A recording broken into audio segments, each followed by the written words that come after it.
ബാലഗോപാലന്റെ budget അവതരണം ആരംഭിച്ചിരിക്കുകയാണ്. ജീവനക്കാർക്കും പെൻഷൻകാർക്കും ആശ്വാസമായി ബജറ്റ് പ്രഖ്യാപനം വന്നിരിക്കുന്നു.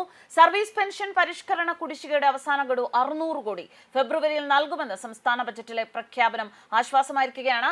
ശമ്പള പരിഷ്കരണ കുടിശ്ശികയുടെ 2 ഗഡു ഈ സാമ്പത്തിക വർഷം തന്നെ അനുവദിക്കും.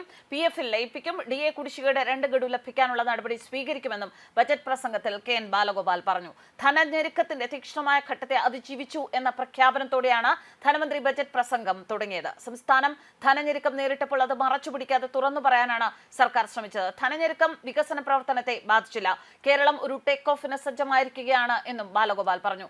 സാമ്പത്തിക അവലോകനം നേരത്തെ നിയമസഭാ അംഗങ്ങൾക്ക് നൽകാത്തതിൽ പ്രതിപക്ഷ നേതാവ് VD സതീശൻ പ്രതിഷേധം അറിയിച്ചു. സ്പീക്കറുടെ റൂളിംഗ് അവഗണിച്ചായിരുന്നു ധനമന്ത്രിയുടെ നടപടിയെന്നും സതീശൻ പറഞ്ഞു. സാമ്പത്തിക അവലോകനം നേരത്തെ തന്നെ അംഗങ്ങൾക്ക് നൽകാൻ നടപടിയിൽ സ്വീകരിക്കണമെന്നും ഭാവിയിൽ ഇത് ആവർത്തിക്കരുതെന്നും സ്പീക്കർ പറഞ്ഞു.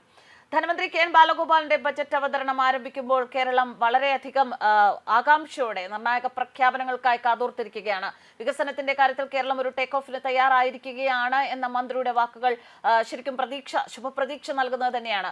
നികുതി വിഹിതവും കടം വാങ്ങാനുള്ള അവകാശവും കേന്ദ്രം വെട്ടിക്കുറിച്ചതാണ് ഇപ്പോഴത്തെ പ്രതിസന്ധിക്ക് കാരണമെന്നും കേന്ദ്രത്തിനെ വിമർശിച്ചുകൊണ്ട് അദ്ദേഹം പറഞ്ഞു. രണ്ടാം പിണറായി സർക്കാരിന്റെ അവസാന സമ്പൂർണ്ണ ബഡ്ജറ്റാണ് ഇത്.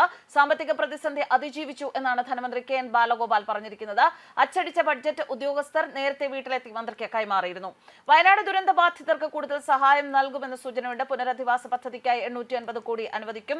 ശമ്പള പരിഷ്കരണ കുടിശ്ശികയുടെയും 2 ഗഡു ഈ വർഷം നൽകും. DA കുടിശ്ശികയുടെ ലോക്കിംഗ് ഇൻ പീരീഡ് ഒഴിവാക്കും. സർവീസ് പെൻഷൻകാരുടെ കുടിശ്ശിക ഈ മാസം തീർക്കും. കൊച്ചി, കോഴിക്കോട്, തിരുവനന്തപുരം നഗരങ്ങളുടെ വികസനത്തിനായി മെട്രോപൊളിറ്റൻ പ്ലാനിംഗ് കമ്മിറ്റികൾ വരും. ലോക കേരള കേന്ദ്രത്തിനായി 5 കോടി അനുവദിച്ചു. തിരുവനന്തപുരം മെട്രോയുടെ പ്രാരംഭ പ്രവർത്തനങ്ങൾ ഈ വർഷം തന്നെ ആരംഭിക്കും. അതുപോലെ തന്നെ തദ്ദേശ തെരഞ്ഞെടുപ്പും അടുത്ത വർഷത്തെ നിയമസഭാ തെരഞ്ഞെടുപ്പും കണക്കിലെടുത്ത് ക്ഷേമ പ്രവർത്തനങ്ങൾക്ക് മുൻഗണന നൽകുന്നതായിരിക്കും ബജറ്റ്. ധനകാര്യമന്ത്രി എന്ന നിലയിൽ KN ബാലഗോപാലിന്റെ 5ാമത്തെ ബജറ്റാണിത്. തൊഴിലും തൊഴിൽ സാഹചര്യങ്ങളും മെച്ചപ്പെടണമെന്നും നാടിന് മുന്നേറ്റമുണ്ടാകുന്ന പ്രഖ്യാപനങ്ങൾ ഉണ്ടാകുമെന്നും നേരത്തെ തന്നെ മാധ്യമങ്ങളോട് മന്ത്രി പറഞ്ഞിരുന്നു. വലിയൊരു പ്രതിസന്ധി ഘട്ടമാണ് കടന്നുപോയത് എന്നാണ് അദ്ദേഹത്തിന്റെ വാക്കുകൾ. ഈ വർഷം അവസാനം തദ്ദേശ തെരഞ്ഞെടുപ്പ് നടക്കാനിരിക്കെ ബഡ്ജറ്റ് ജനപ്രിയമാകാനാണ് സാധ്യത എന്ന സൂചനകളുമുണ്ട്. ക്ഷേമ പെൻഷനിൽ 200 രൂപയുടെയെങ്കിലും വർധന പ്രതീക്ഷിക്കുന്നുണ്ട്. നിലവിൽ 1600 രൂപയാണ് ക്ഷേമ പെൻഷൻ. ഇതിനായി ഒരു മാസത്തേക്ക് 900 കോടി രൂപ ആവശ്യമുണ്ട്. 2021 ക്ഷേമ പെൻഷൻ 100 രൂപ കൂട്ടിയിരുന്നു. വിവാദ കിഫ്ബി റോഡ് ടോൾ പിരിവ് പ്രഖ്യാപനം ഉണ്ടാകുമോ എന്ന ആശങ്ക ജനത്തിനുണ്ട്. വയനാട് പുനരധിവാസത്തിൽ സംസ്ഥാനത്തിന്റെ പദ്ധതി പ്രഖ്യാപിക്കും. വിഴിഞ്ഞം വ്യവസായ ഇടനാഴി പ്രഖ്യാപനവും ഉണ്ടാകുമെന്നറിയുന്നു. കടുത്ത സാമ്പത്തിക പ്രതിസന്ധിയിലായതിനാൽ സർക്കാർ വരുമാനം വർദ്ധിപ്പിക്കാനുള്ള നിർദ്ദേശങ്ങൾ ഉണ്ടായേക്കും. ഇതിനായി ഫീസുകളും പിഴത്തുകകളും വർദ്ധിപ്പിച്ചേക്കുമെന്നും സൂചനയുണ്ട്. നികുതി വർധനയ്ക്ക് സാധ്യത കുറവാണെന്നാണ് വിലയിരുത്തൽ. എന്നാൽ ഭൂമിയുടെ ന്യായവില വർധനയ്ക്ക് സാധ്യതയുണ്ട്. വന്യജീവി പ്രശ്ന പരിഹാരത്തിന് കൂടുതൽ പരിഗണന നൽകിയേക്കും.